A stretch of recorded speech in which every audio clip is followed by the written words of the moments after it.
আমার অত্যন্ত শ্রদ্ধাভাজন একজন কবি মিশুক সেলিম, তার একটি কবিতা আবৃত্তি করার চেষ্টা করছি।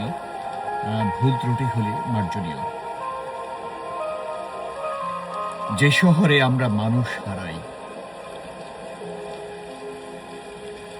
এই শহরে সকাল আসে চায়ের কাপে নয়, নোটিফিকেশনের শব্দে। সূর্য ওঠে কিন্তু জানে না কার ঘরে আজ আলো দরকার ছিল। একদিন আমি হেঁটেছিলাম একটি পুরনো রাস্তার ভেতর দিয়ে। রাস্তাটা আমার চেনা, তবু মানুষগুলো অচেনা। সবাই ব্যস্ত, কেউ কারো চোখে তাকায় না, যেন তাকালেই ঋণ হয়ে যাবে কিছু অনুভূতি। একটা ছেলে ছিল যে স্বপ্ন বয়ে বেড়াত স্কুল ব্যাগের চেয়েও ভারী করে। মা বলেছিল, বড় হও, মানুষ হও।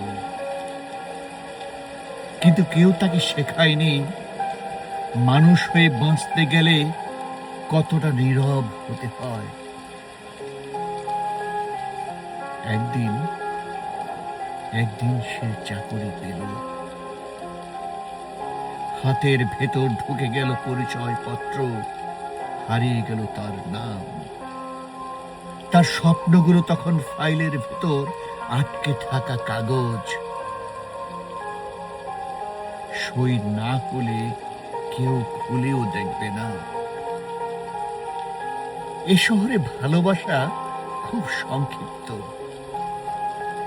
দুই ব্যস্ততার মাঝখানে এক কাপ ঠান্ডা চা। আর বিচ্ছেদ খুব সহজ, সময় নেই, এই এক লাইনে শেষ। এক বৃদ্ধ প্রতিদিন বসে থাকেন পার্কের বেঞ্চিতে, কারো জন্য নয়, নিজের পুরনো দিনের অপেক্ষায়। তিনি জানেন মানুষ চলে যায়, শুধু অভ্যাসগুলো পড়ে থাকে জুতোর ধুলোর মতো।